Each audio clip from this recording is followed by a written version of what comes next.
Hey guys, epic day for it. What is it, Tuesday? Nice sun over there. Yeah, nice. Now I'm into my 6th week of running rebooting, which is really fun. I'm having really fun and I'm starting to feel like I'm moving a little bit better and not like a slug. But what tends to happen in my brain is that when I start to move a little bit better, I go, you know what? Do you know what would be really fun? Running really, really fucking fast. And that thought pattern is kind of stupid and it's got me into trouble in the past. And because I've made this mistake of getting into speed workouts way too fast, I'm gonna break down exactly how to do it in the safest way possible today. Plus, I like to write things out in a really systematic way so that I can then use it in the future too. It's a win-win. Good morning. Like, question number 1 should be when, right? Like, you've just started running, you're over that initial process of, your body feeling really sore and you're slowly getting into it and you're finding some consistency. And now you want to translate that consistency into speed. So how do you do that? Well, the way I kind of think about it is like a lemon. Hear me out. Actually, I don't think I have any lemons. Damn it. A tomato will do. Okay, let's just imagine that this tomato is a lemon, okay? What we want to try and do is squeeze the most amount of juice out of this lemon before we get another lemon and start to juice that one, because otherwise we're just throwing away juice that we could use, and that is the same as running. We want to get the most out of our base building and easy running and exhaust that to the point where you're not getting any faster before you then add in speed. That is really important. Can you balance on a loaf of bread? Yes. Now, the way that you can do this is by going through your data and checking to see at the same heart rate if your paces are still progressing faster and faster over the weeks and weeks and months. If it's staying the same, say it stayed the same for about the last 4 weeks, then you know that you're getting pretty close to tapping out all of this lemon. Or you can do like a running test, which I've done in the past, like an 8K running test around the same loop and trying to get the same conditions to see what time you actually get at a certain pace range. Usually what I do is I'll run at 138 BPM or lower and see what I can manage over an 8K period. Now, I'm not quite at that stage yet. I've still probably got another 6 weeks or so before I really will start to stagnate a little bit. But if you're at that stage where you're not getting any faster and you have really tapped out that lemon as much as you can, got the most amount of juice, then it's time to add in some speed. Congratulations. Also, it was pointed out to me the other day that I never say my name, and I didn't say my name for like 10 videos in a row. So for the 700 people that are new here this month, what the hell? My name's Connor. I've got to go to work. See ya. Well, not like see ya, like click off the video. I mean like see ya, like I'll talk to you at lunchtime.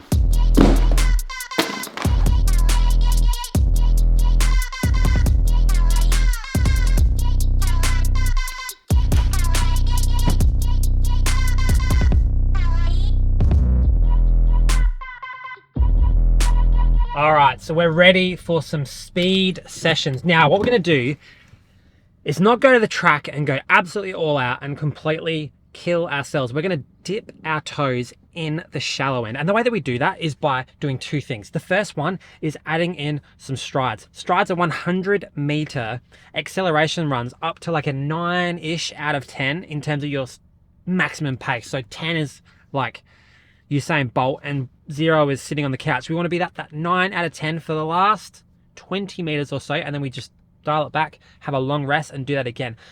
Now, the reason why these are important is because your body right now is not used to running really fast for a long period of time, but you can run really fast for a short period of time and not get any issues at all, really. So we're going to build up to doing strides every other day. Now, you can start with 1 or 2 per day, nice and straightforward, pretty easy and not that fatiguing, and then build that up to 5, 6, 7 strides per day if you want. You're going to get so fast off just doing that and easy runs. So we've got the strides, but now we're going to add in some special super sauce, and that is adding in a progression run. So we've got the really short, fast stuff. Now what we want to do is dial back the pace and go longer. So we're going to do a progression run from easy pace all the way to the last K, just kissing something that actually gets you breathing quite hard. So that could be a 5-kilometer progression run, or it could be a 7-kilometer. I think 8 kilometers is probably pretty good for a nice progression run, going from easy all the way up to, just pushing it a little bit, and then you just dial it back, take it easy. Now that is what I call dipping your toe in to some fast sessions. But once you're getting used to that, and that is feeling so good, and you're getting super, super strong, once again, squeeze that lemon completely. Let this strides and progression protocol is a pretty good name, but we're going to squeeze that, and that might take 6 weeks. So we're going to squeeze it for like 6 weeks if we have to, just smashing in as many strides as we can and adding in 1 progression run per week, slowly dialing up those progression runs so that you're getting a little bit faster in that last kilometer each time. You're going to be absolutely getting fast for sure. But once we've done that and we've squeezed that lemon, it's time to move on to the next one. So let's talk about that when I get home.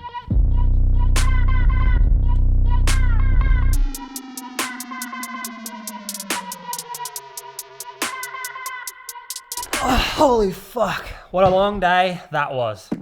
Okay, so we've built up the progression runs and the strides into our easy runs, and now we're starting to get really fast and really fit. Now it's time to actually dial it up a little bit more. And the only way that we can do this accurately is by doing specific paces. And the only way that we would know what specific paces to actually run in is to do a 5K time trial. The best kind of time trial. See, what you do with a 5K time trial is you input it into a calculator called the VO2 calculator once you have your result, and that gives you very specific and fairly accurate paces to run at different kind of intensities, and it also gives you predicted paces that you would be able to run in different races. And so that means that you would be able to unlock running at 10K pace, 5K pace, half marathon pace, steady pace, whatever. And it means that you can be a little bit more accurate about what you're doing in your training sessions. So let's imagine that we split our training into 3 different intensity zones for this fast phase of our running. We have obviously sprinting, we have this VO2 max area in the middle where it's really, really hard.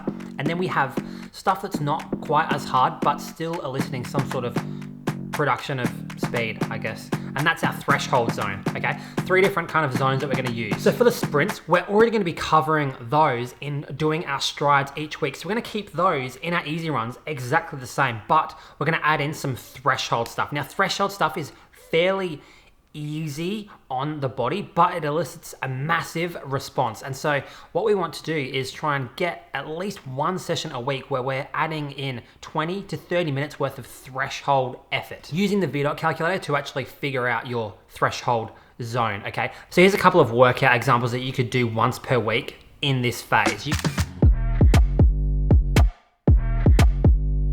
You could do 8 times 3 minutes at this threshold effort, or you could do 5 times 5 minutes at slightly slower than that threshold effort, all with like a 1 minute to a 90-second break to let your body recover a little bit, and then you can build that lactate back up. Pretty straightforward sessions. Now the VO2 stuff is where it gets a little bit trickier because it's very intense and it can be very dangerous basically if you're an injury prone person or you're a beginner. So I actually think that you should spend a lot more time at threshold over a longer period of time, maybe 8 weeks or 3 months or something, just to get your body used to running fast before you start to add in some really hard efforts at 5 and 10K pace. Cool, so let's assume that we have done that phase where we're doing lots of threshold efforts and we're looking to go and add in more VO2 max stuff. So here are a couple of examples that you could potentially do in your training to add in some VO2 max stimulus, okay? So the first one is the stock standard